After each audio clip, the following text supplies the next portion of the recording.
Bonjour chers camarades boursicotteurs, j'espère que vous allez bien. L'année 2021 arrive à sa fin et en fin d'année, c'est le temps idéal pour revoir nos prédictions du début de l'année, en plus de réfléchir sur nos meilleurs et moins bons coups. Alors aujourd'hui, je reviens sur les prédictions financières que j'avais fait le 4 janvier dernier pour l'année qui vient de se terminer. Par la suite, je vous présente un de mes meilleurs coups et un de mes pires coups de 2021. Avant de commencer, je dois par contre vous parler du commanditaire de cette vidéo. Terrien CPA, c'est une firme comptable au service des PME innovantes qui est en affaires depuis plus de 30 ans. Ils peuvent aider votre entreprise avec vos états financiers, votre planification fiscale, dans la tenue de livres ou avec vos demandes de crédit d'impôt. Les PME choisissent Terrien CPA en raison de leur expertise, de leur prix compétitif, leur flexibilité et leur temps de réponse rapide. Si vous avez besoin de services comptables pour votre entreprise, je vous invite à les contacter en vous rendant sur leur site internet terrien-cpa.com, sur Instagram, Facebook ou YouTube où ils ont un podcast, Les Éconos, qui aborde différents sujets touchant l'argent. Terrien CPA, ce sont des comptables innovants à votre service. Alors pour ceux qui n'auraient pas vu ma vidéo de prédiction pour 2021, j'ai mis le lien dans la description. À ma grande surprise, cette année, ma boule de cristal s'est avérée très bien calibrée parce que 90% de ce que j'avais prédit s'est réalisé. Vous ne me croyez pas? Pas besoin de me croire, allez simplement visionner la vidéo que j'ai mise en ligne le 4 janvier 2021.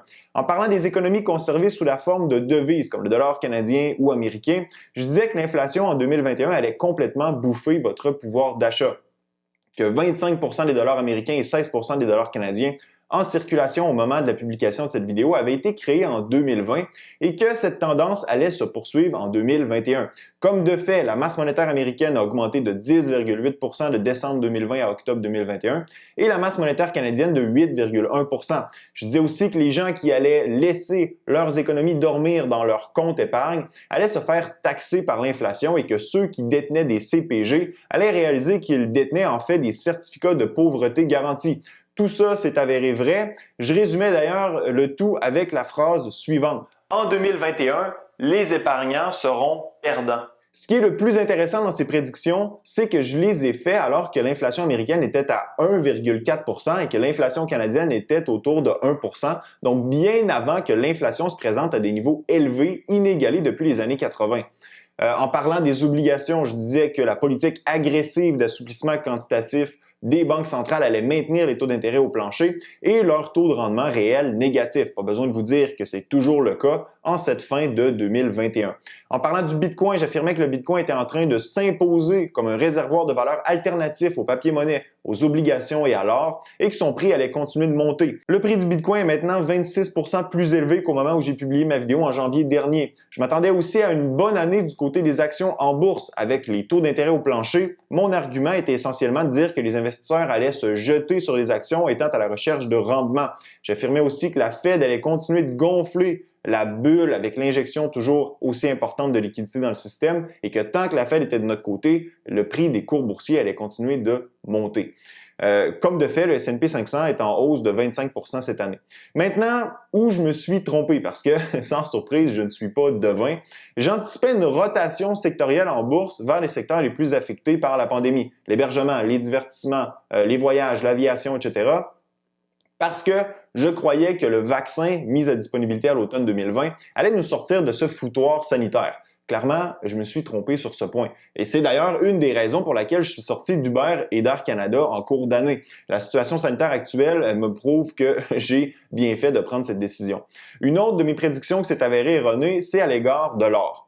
Je croyais sincèrement que l'or allait performer un peu comme elle l'a fait en 2012, en réaction à des niveaux d'inflation élevés. Il faut croire que j'avais tort, le prix de l'or a chuté de 5% au cours de l'année. En fait, toute la place a été prise par Bitcoin, qui est selon moi devenu le réservoir de valeur de prédilection sur les marchés. Bref, de façon générale, on peut dire que ma boule de cristal n'était pas si mal au début de l'an dernier.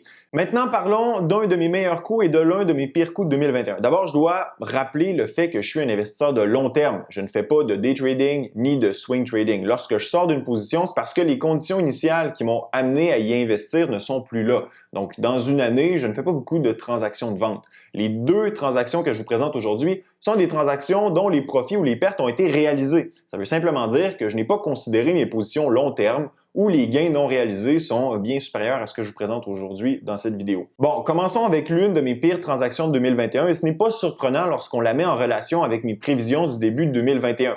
Malheureusement, j'avais un peu d'or dans mon portefeuille que j'avais acheté en 2020. Mais voyant que la performance du métal jaune était plus qu'ordinaire, j'ai décidé de m'en débarrasser à partir de janvier et à la fin février, j'avais liquidé l'entièreté de ma position à perte. J'avais acheté pour 32 211,51 $ US dans le fonds GLD pour revendre quelques mois plus tard et réaliser une perte de 1596,07 $ américains. En rétrospective, j'aurais dû réaliser que l'or 2.0, soit le Bitcoin, allait détourner à son profit une bonne partie des liquidités qui traditionnellement étaient destinées à l'or. Est-ce que l'or est mort? Non. Il va toujours avoir un marché pour cette belle roche brillante. Par contre, dans la perspective où on s'en va vers un monde de plus en plus numérique et que la propriété numérique deviendra de plus en plus importante, le potentiel d'appréciation du Bitcoin est, à mon avis, beaucoup plus élevé à long terme que celui de l'or. Encore une fois, ce n'est pas un conseil d'investissement. Passons maintenant à un de mes bons coups de 2021. Vers la fin 2019 et au début de 2020, j'ai commencé à bâtir une position dans le secteur du cannabis en vue des élections américaines de 2020. En période électorale, plusieurs influents démocrates faisaient la promotion de la décriminalisation et même de la légalisation pure et simple du cannabis aux États-Unis. Les démocrates ayant alors de bonnes chances de prendre le contrôle du Congrès et de la présidence, j'ai accumulé une bonne quantité d'actions de l'entreprise canadienne Canopy Growth. L'entreprise, malgré les pertes importantes trimestre après trimestre, était bien capitalisée. Elle détenait un partenariat avec un grand distributeur de boissons alcoolisées aux États-Unis, soit Constellation Brands, et elle détenait aussi une entente avec un producteur de cannabis américain qui lui aurait permis de rapidement s'installer au sud de la frontière, advenant le feu vert des autorités américaines quant à la légalisation de la substance.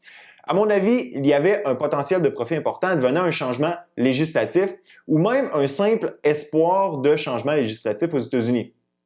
En tout, je détenais pour 20 417,95 $ de Canopy au moment où j'ai cessé d'augmenter ma position. J'ai conservé ma position tout au long de 2020, alors que l'action a vivoté durant tout l'été. Puis l'élection américaine est enfin arrivée. En voyant les sondages favorables aux démocrates et le discours positif que certains membres du parti avaient à l'égard du cannabis, l'action s'est littéralement envolée. Elle est passée de 18 $ à 71 $ à son sommet. À ce point-ci, ça ne prenait pas la tête à Papineau pour comprendre que la capitalisation boursière de l'entreprise déficitaire ne faisait aucun sens et que même si la substance était légalisée aux États-Unis, il faudrait des années à Canopy pour justifier cette capitalisation boursière. J'ai donc décidé de me débarrasser de l'action à 56 $ pour un montant total de 47 600 $, ce qui m'a donné un profit de 27 128,05 $. En regardant ce qui s'est passé par la suite avec l'action, on peut dire que j'ai pris une excellente décision. Le Congrès avait des questions plus importantes à traiter que la légalisation du cannabis et il est fort peu probable qu'on en entende parler avant les prochaines élections de 2024. Les probabilités que les démocrates conservent leur majorité à la Chambre des représentants et au Sénat aux élections de mi-mandat qui auront lieu en 2022 sont assez faibles, ce qui viendrait tuer dans l'œuf toute tentative de réforme liée au cannabis aux États-Unis. Enfin, laissez-moi savoir dans la zone commentaire si vous voudriez que je mette à l'épreuve ma boule de cristal pour 2022 et laissez-moi savoir aussi quel est votre meilleur et pire coup de 2021. Ce fut un plaisir d'être avec vous. À la prochaine.